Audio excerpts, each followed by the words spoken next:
चलिए शुरू करते हैं। नेटवर्क डायग्नोस्टिक टूल्स और कमांड्स। ये रहा एक आम नेटवर्क। एक तरफ आपका लैपटॉप यानी होस्ट ए, दूसरी तरफ एक सर्वर यानी होस्ट बी और बीच में नेटवर्क का रास्ता। अब फराजा कीजिए, बीच में कहीं खराबी आ जाती है, पैकेट आगे नहीं जा पाता और सिर्फ स्क्रीन देखकर पता नहीं चलता कि मसला कहाँ है। इसी वजह से नेटवर्क डायग्नोस्टिक टूल्स होते हैं। इनका काम है नेटवर्क की खराबियां ढूंढ निकालना।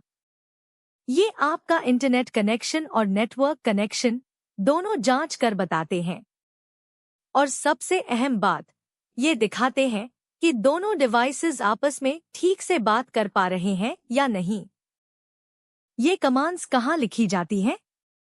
कमांड प्रॉम्प्ट या टर्मिनल में, यानी वो सादी सी स्क्रीन जहां आप सीधा एक हुक्म टाइप करते हैं और नेटवर्क खुद जवाब देता है। इससे फौरन पता चल जाता है कि कनेक्शन सुस्त है या बिल्कुल टूटा हुआ। नेटवर्क ट्रबलशूटिंग का मतलब है नेटवर्क की खराबियां ढूंढना और उनको ठीक करना, कनेक्शन के भी और स्पीड के भी। ट्रबलशूटिंग में पहले केबल्स जांचे जाते हैं, फिर डिवाइसेस और फिर सेटिंग्स। इससे नेटवर्क का डाउन टाइम और गलतियां दोनों कम हो जाती है और सही ट्रबलशूटिंग से नेटवर्क की परफॉर्मेंस बेहतर हो जाती है। अब आते हैं सबसे ज्यादा इस्तेमाल होने वाले टूल पर, पिंग कमांड। पिंग का काम है नेटवर्क कनेक्टिविटी को टेस्ट करना।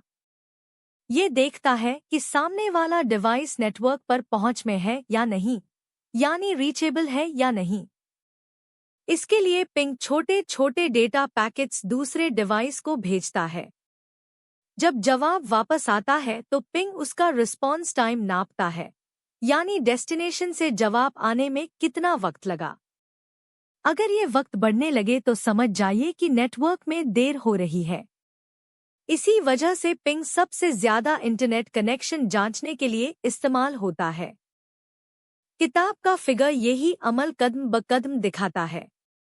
बाईं तरफ होस्ट ए है, यानी आपका लैपटॉप, और दाईं तरफ होस्ट बी, यानी वो डिवाइस जिसे आप पिंग कर रहे हैं। होस्ट ए एक पैकेट भेजता है जिसे कहते हैं ICMP एको रिक्वेस्ट। ICMP नेटवर्क का वो हिस्सा है जो पैगाम और खराबियों की खबर पहुंचाता है, और एको रिक्वेस्ट का मतलब है जरा जवाब तो दीजिए। अगर होस्ट भी चालू है और पहुंच में है तो वो फौरन ICMP एको रिप्लाई वापस भेज देता है। पैकेट के जाने और जवाब के वापस आने में जितना वक्त लगा वो ही आपका रिस्पॉन्स टाइम है। जवाब आ गया तो डिवाइस रीचेबल है, जवाब न आए तो कहीं ना कहीं रास्ता बंद है। अब असली आउटपुट देखते हैं। कमांड प्रॉम्प्ट में हम लिखते हैं ping google.com। पहली लाइन बताती है कि पिंग ने google.com का IP एड्रेस निकाल लिया और हर पैकेट में 32 बाइट्स का डेटा भेजा जा रहा है। इसके बाद 4 लाइनें आती हैं।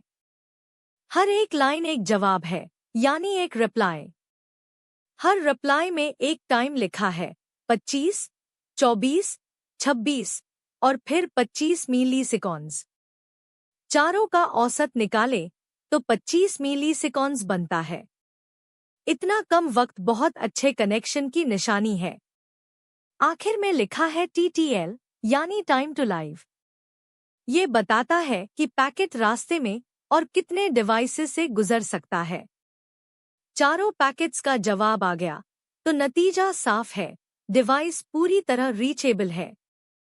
अगला टूल है ipconfig और ifconfig। ipconfig Windows operating system में इस्तेमाल होता है और ifconfig लिनक्स और मैक OS सिस्टम्स में। दोनों का काम एक ही है, आपके डिवाइस की नेटवर्क सेटिंग्स स्क्रीन पर दिखाना। सबसे पहले आपका IP एड्रेस, यानी नेटवर्क पर आपके डिवाइस का पता। फिर सबनेट मास्क, जो बताता है कि आपका अपना नेटवर्क कहां तक फैला हुआ है। फिर गेटवे, यानी वो दरवाजा जिससे होकर आपका डेटा बाहर इंटरनेट तक जाता है। और आखिर में नेटवर्क स्टेटस, कनेक्शन चालू है या नहीं। यही चारों चीजें नेटवर्क ट्रबलशूटिंग में सबसे पहले देखी जाती हैं। आखिरी हिस्सा है दूर रखे डिवाइस को चलाने वाले टूल्स। टेलनेट दूर रखे डिवाइस तक पहुंचने के लिए इस्तेमाल होता है, यानी रिमोट एक्सेस के लिए। लेकिन टेलनेट डेटा बिना किसी एन्क्रिप्शन के भेजता है। रास्ते में बैठा कोई भी उसे पढ़ सकता है। पट्टी एक मशहूर टूल है जो रिमोट लॉगिन के लिए इस्तेमाल किया जाता है। और SSH यानी सिक्योर शेल रिमोट एक्सेस का महफूज तरीका है। SSH डेटा को एन्क्रिप्ट कर देता है, इसलिए कोई बीच में पढ़ भी ले तो उसे कुछ समझ नहीं आता। यही टूल्स मिलकर नेटवर्क डिवाइसेस को दूर से चलाने और संभालने में मदद करते हैं। चलिए सब कुछ एक जगह समेट लेते हैं। पिंग, कनेक्शन है या नहीं, और जवाब आने में कितना वक्त लगा। ipconfig और ifconfig, आपका IP एड्रेस, सबनेट मास्क और गेटवे।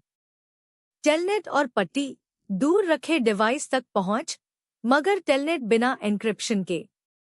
और SSH, वो ही रिमोट एक्सेस, मगर एन्क्रिप्ट किया हुआ और महफूज। ये चारों मिलकर बताते हैं कि आपके नेटवर्क के डिवाइसेस आपस में ठीक से बात कर पा रहे हैं या नहीं। और अब आपकी बारी। किताब की क्लास एक्टिविटी ये है, दो अलग जगहों के बीच पैकेट किस किस रास्ते से गुजरता है, वो नक्शे पर बनाकर दिखाइए।